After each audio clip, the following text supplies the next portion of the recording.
皆さんこんにちは、アミティ先生です。見てください、ティム・クックと写真撮っちゃいました。すごくないですか？この前のねアップル発表会終わった後にハンズオンっていうねタッチ&トライみたいな iPhone を触らせてもらったりするコーナーがあるんですけど、そこにですねティム・クックが偶然私の前をこう歩いてですねすごい人が群がってたんですけど、もう今しかないと思って走ってですね、カメラ持って走ってダッシュでね撮ってもらっちゃいました。すごい、もうねめっちゃ嬉しかったですね。発表会行く前になんか1個ね動画出したんですけど、そこでティム・クックに会いたいなっていうメッセージをね書いて行ったんですけど、もう本当に会えると思ってなかったんでめちゃくちゃ嬉しかったです。でティム・クックねいろんな人から写真撮ろうよみたいな感じで言われて、もうみんなにね神対応で写真セルフィー撮っててすごいなって思いました。でね、私も最初行くかちょっと迷ったんですけど、やっぱりすっごい人がいてなんかめっちゃ群がってたんで、ここをねかき分けていくなんてちょっとがめついかなとか思ったんですけど、やっぱそこはねもう行けと思って、ここまで来たんだから行けと思って、もうねガツガツ行かせていただきましたらですね、もうこんな感じでめっちゃハッピースマイルで神対応していただきました。もう本当にありがとうございますって感じです。はい。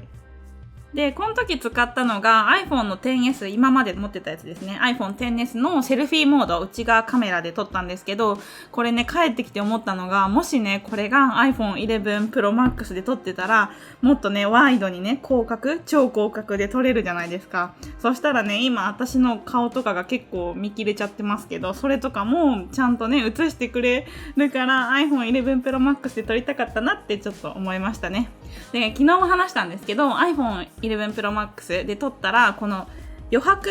ちょっと余分に撮影してくれるので、後からトリミングとかもできるから、まあね、今後ティム・クック様に会えるなら絶対に iPhone 11 Pro Max で撮りたいと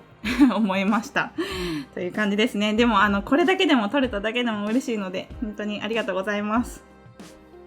で、この時の動画はですね、3つぐらい動画前に遡ってもらったら Vlog みたいな感じで残してるので、よかったらね、そっちも見てみてください。概要欄の方にもね、その時の動画載っけておきます。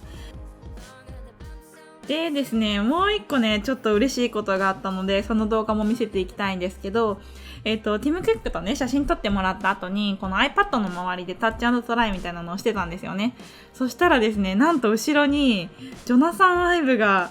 現れたんですよ。見てすごくないですか？ジョナサン・アイブ、皆さん知ってます？ジョナサン・アイブ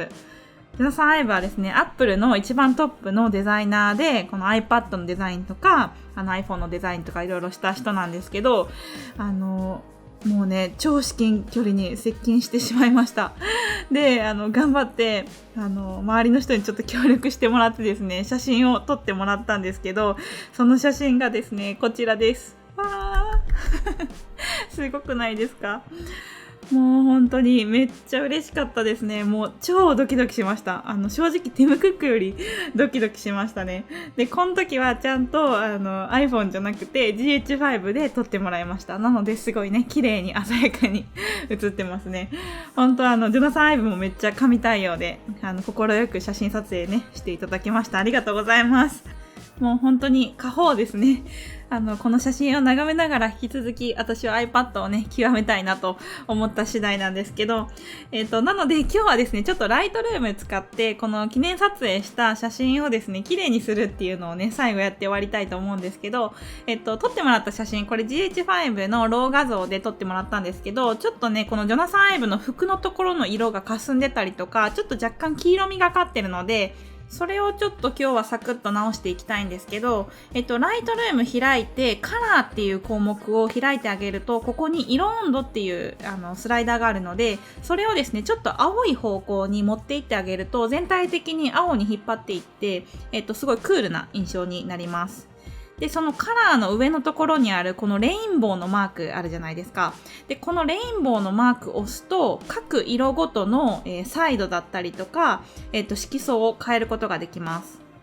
で、今回の場合だとジョナサン・アイブのこの服の色がちょっとシアンというかブルーっぽい色なので、このブルーのところを選択した状態でサイドを上げてあげると、この服のところだけの色味がすごい綺麗な鮮やかな色になりますね。すごいビビッドな感じで綺麗になります。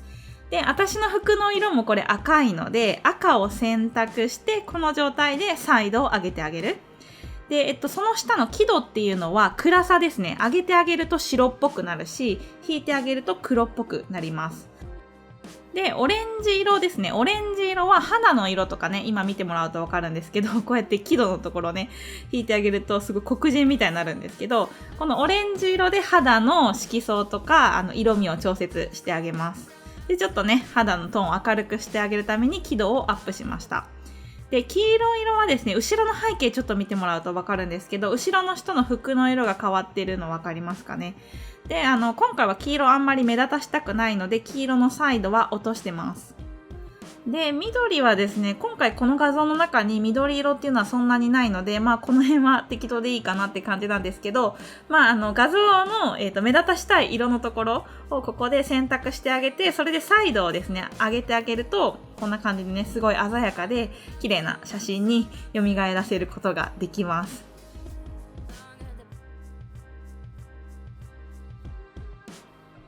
で、だいたいざっくり色味の調整ができたら、次、ライトっていう項目開いてあげて、ライトを開くと露出とか、あとハイライトとかね、シャドウとかをコントロールできるので、今回はハイライトを上げてあげて、白レベルを下げる。で、あとは黒レベルっていうところをちょっと引き上げてあげる。黒レベルっていうのは、この画像の中の一番真っ黒の部分をちょっと上げてあげると、この黒つぶれしてるところが少し見えてくるような感じになりますね。で、画面を長押ししてあげると、ビフォーで離すとアフターになります。で、こんな感じでちょっと画像のね、トーンを全体的にアップしてあげて、サイドをこう狙ったところだけビビットにしてあげると、すごいなんかパキッとね、クリアな感じになります。で、ここ行ったところがスティーブ・ジョブズ・シアターって言って、すっごいね、でっかい白で覆われたホールなんですけど、まあこのね、白の透明感みたいなのを再現したかったので、ちょっと今回はこういう修正にしてみました。で、まあ、ライトルームはですね、いろいろ修正のやり方とかがあって、あと人によってね、結構変わってくるので、まあ、いろいろね、このスライダーを触りながら自分に合ったものをね、見つけてもらえればいいんじゃないかなと思うんですけど、まあ、今回はですね、このカラーごとにサイドを上げたり、輝度を上げたり下げたりっていうする方法ですね、をぜひ覚えてもらえると結構使えるんじゃないかなと思うので、ぜひ皆さん試してみてください。で、出来上がった画像はですね、上に書き出し項目があるので、その書き出し項目の中からカメラロールに保存っていうのを押してあげると、最大のサイズで保存っていうのがあるので、それを押してあげると、写真フォルダの中に、元あったサイズのまま、綺麗な、画質のまま保存されます。で、安いアプリとかね、無料のアプリとか使って画像修正しちゃうと、この画像の劣化とかがあるんですけど、やっぱりライトルームでね、ちゃんと修正して保存してあげると、画像は綺麗な状態のまま保存されるので、私はね、なので画像修正するときは絶対にライトルームでやるようにしてます。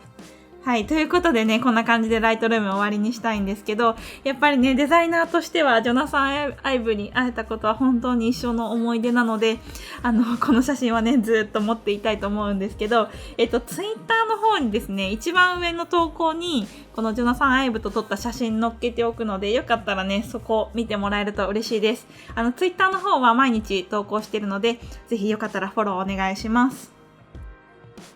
で、最後にですね、ちょっと土産話的なのをしたいんですけど、今回ね、このアップルの発表会がサンノゼっていうところであるんですけど、そこに飛行機で行くにあたって、フライトの前の日にすっごいでっかい台風があったんですよね。皆さん覚えてます？千葉県にね、すごい台風で被害があったんですけど、まあその影響でですね、成田空港に行く手段が全くなくて、スカイライナーで行こうとしたんですけど、倒木の影響で全くね、電車が動かないっていう状況だったんですよね。で、こんな感じで成田空港も中にも入れないし、外にも出れないしっていうような状況だったんですけど、まあそんな中ね、ちょっとレンタカーをぶっ飛ばして行って、でも最後は渋滞で車も動かないからダッシュでね、走ったんですけど、ちょっと走った映像をですね、最後皆さんにお見せして終わりたいと思います。だって本田さんめっちゃ速いもん。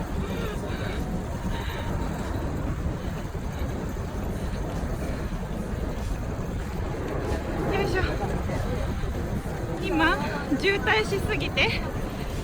降りてですね、ターミナルに向かってるの歩いて、よいしょ。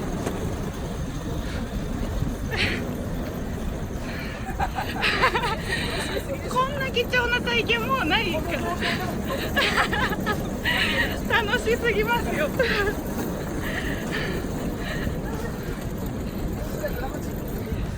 綺麗ですね。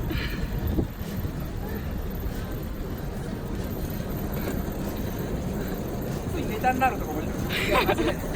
ネタすぎる。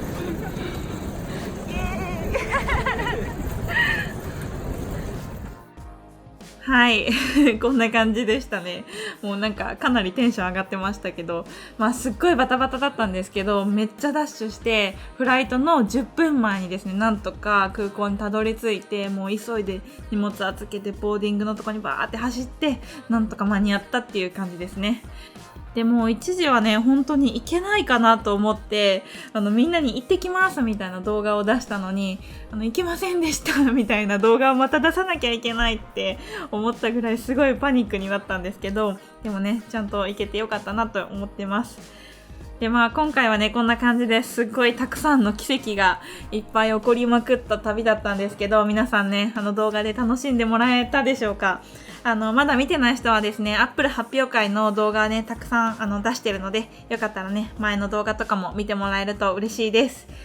はい、ということでですね、今日はこんな感じで終わりにしたいんですけど、もしこの動画が面白かったらぜひいいねボタンを押してもらえると嬉しいです。で、このチャンネルはですね、こんな感じで iPad の使い方とかをいろいろ紹介しているので、まだチャンネル登録してない人はチャンネル登録お願いします。で、Twitter とかでもいろいろ情報発信しているので、ぜひそっちもフォローお願いします。はい、ということで、今日はご清聴どうもありがとうございました。バイバイ。